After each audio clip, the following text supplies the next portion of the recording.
ഞങ്ങൾ രാവിലെ തന്നെ ഒരു സ്ഥലത്ത് പോവുക ലിബീനെ കൊണ്ട്. അതിൻ്റെ തിരക്കാ രാവിലെ തന്നെ. ഇതെവിടെ പോവാ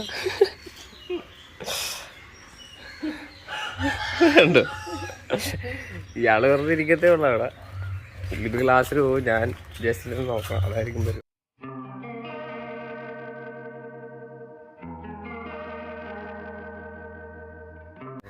ലിബീനെ ക്ലാസ്സിലാക്കിയിട്ടുണ്ട്. നിറച്ചാളായിരുന്നു. ജസ്റ്റിനകത്തോട്ട് കയറിപ്പോയി. ഞാൻ പറഞ്ഞു വേണ്ട, നമുക്ക് പുറത്തിരിക്കാം.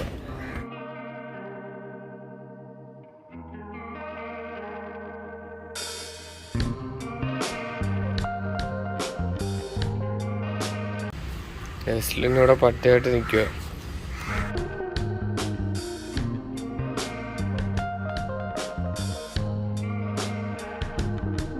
വേറെയും കുറേ പിള്ളേരെ കൊണ്ട് കുറേ ആൾക്കാർ നിൽപ്പുണ്ട് ഇവിടെ. ഞങ്ങൾ മാത്രമല്ല, എല്ലാവരും ക്ലാസ്സിന് കയറി പോവുക.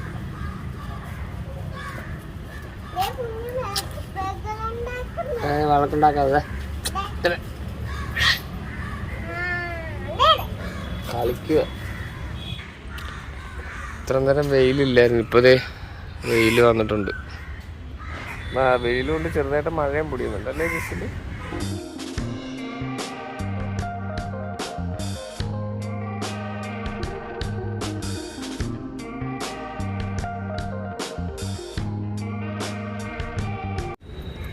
കാറ്റ് കിട്ടുന്നുണ്ടോ വണ്ടിക്ക്?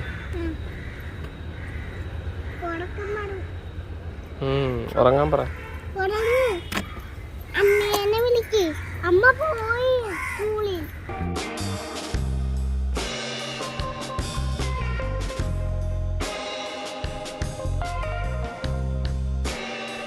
ഇല്ല, 9:30. എനിക്കൊന്ന് അരമണിക്കൂറൂടെ കാണുമായിരിക്കും. ക്ലാസ് ഇപ്പോഴും നടന്നുകൊണ്ടിരിക്കുക.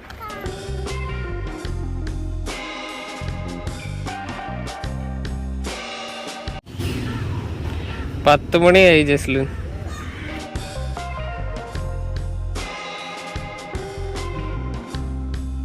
ജസ്ലിൻ്റെ മമ്മി വരാൻ സമയമായി തോന്നുന്നു. എത്ര മണിക്കൂർ ക്ലാസ് എന്ന് അറിയത്തില്ല. ഇപ്പോൾ 1 മണിക്കൂറാണെങ്കിൽ ശരിക്കും 10 മണിയായി. ഇപ്പോൾ തീരാ സമയമായിട്ടുണ്ട്.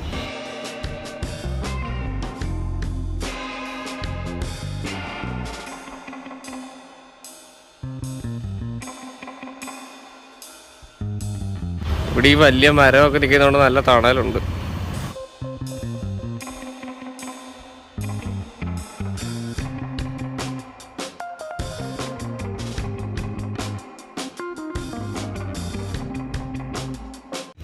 ജസ്റ്റിന് ഇവിടെ ബിസ്ക്കറ്റൊക്കെ കൊടുത്ത് ഇരിക്കുക. ഇല്ല, അവളെ വിടാൻ കളിക്കാം. ബാക്കി എല്ലാവരും അഴുക്കായിട്ട് വന്ന അദ്ദേഹത്ത്. ഇനി ആരും കളിക്കാൻ വിടത്തില്ല കേട്ടോ. നല്ല അടി കിട്ടും. അവിടെ ഇരുന്നേ, എല്ലാവരും അടങ്ങിയിരുന്നേ. മറ്റവളവിടെ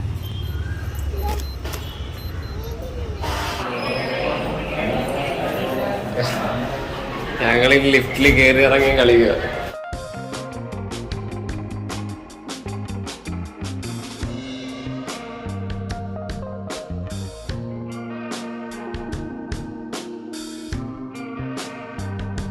ഒരു മണിക്കൂറെന്ന് പറഞ്ഞു, ഇപ്പൊ 2 മണിക്കൂർ ആകാൻ പോകുന്നു. ജസ്ലിനാണെങ്കിൽ ഓൾമോസ്റ്റ് എനർജിയൊക്കെ തീരാറായി. ജസ്ലിൻ്റെ മമ്മിയുടെ ക്ലാസ് കഴിഞ്ഞു. ആൾക്കാരൊക്കെ ഇറങ്ങി തുടങ്ങിയിട്ടുണ്ട്. ഞങ്ങളിവിടെ വെയിറ്റ് ചെയ്യും. ഇതുവരെ വന്നില്ല ലിബി. ലിബീനെ കാണുന്നില്ലേ? ക്ലാസ് കഴിഞ്ഞു. ലിബീനെ ഞങ്ങൾ തപ്പി നടക്കുക. ക്ലാസ് അവിടെ നടക്കുന്ന സ്ഥലത്ത് ഇപ്പം ആരുമില്ല. വേറെ ലിബീനെ നോക്കിയിട്ട് കാണുന്നില്ല. ഞങ്ങളിങ്ങനെ നോക്കിക്കൊണ്ടിരിക്കും എവിടെയാണ്. ഞാനിപ്പോൾ അവിടെ തിരക്കിയപ്പം ലിബി ചിലപ്പോൾ ഇവിടെ ഈ സെയിം നിലയിൽ തന്നെ 3ാമത്തെ നിലയിൽ കാണുമെന്ന് പറഞ്ഞ് അപ്പോൾ അങ്ങോട്ട് പോവാ.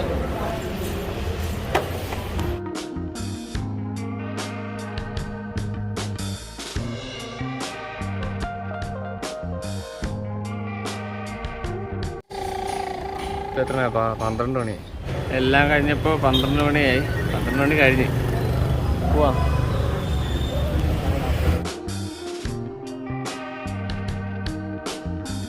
എനിക്ക് ജ്യൂസല്ല പറഞ്ഞ മറ്റേ ഷാർജ. ഇവിടെ ഇപ്പോൾ ആള് കുറച്ച് വന്നിട്ടുണ്ട്. ഞങ്ങൾ വന്നപ്പോൾ കുറച്ചാളെ വന്നത്.